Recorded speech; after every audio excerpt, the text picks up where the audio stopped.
which was just horrible to see.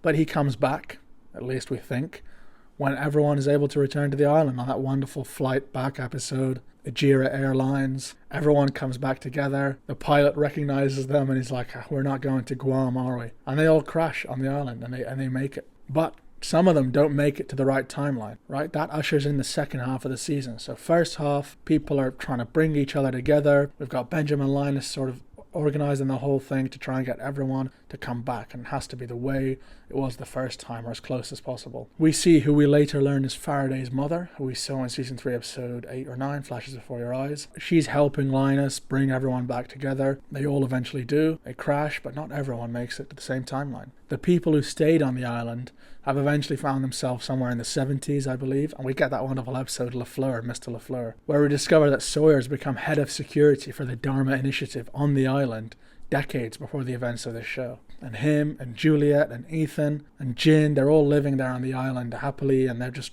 lied about where they came from. And some of our favourite characters that crashed have made it to that timeline.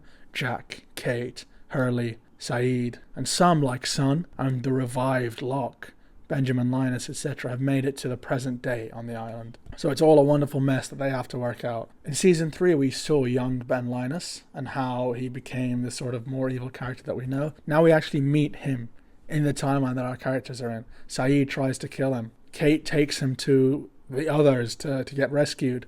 And that's where we learn that the procedure they're going to do to rescue him is going to take away parts of his soul, and he'll never be the same way again. He's going to lose his innocence. So there's that kind of tragic backstory to Benjamin Linus and how he became who he is. And in the back half of the season, my favourite episode was actually when Faraday returned. I preferred it to the season finale, which for me was great. The Incident Part 1 and 2 was great, don't get me wrong, but it was my least favourite of the season finales. Maybe on a rewatch I'll prefer it, but there was just this nagging feeling in the back of my mind that they're going to try and undo everything in the show, right? They were going to try and go back in time and make sure everything didn't happen. And I was just worried, you know? The reason I delayed watching the show for so long is because I heard that the ending was terrible. I have gotten to the ending. I have watched the show. The ending might be the best episode in TV history. So I'd fight anyone in the comments who thinks the ending sucked. The end, that's the final episode. But you can never be sure before reaching there, so I was a little concerned that they're going to try and undo everything. I think that was sort of a nagging feeling in the back of my head, which took away a little bit from the enjoyment of those final 2 episodes. As I said, maybe on a rewatch, this is a show that I'm sure I'll revisit. But anyways, the episode I really liked in the back half was when Faraday returned, and he told them about this plan to undo time and to use this nuke and everything. And he goes to visit Charlotte, that's her name, the girl he liked. That was a wonderful episode.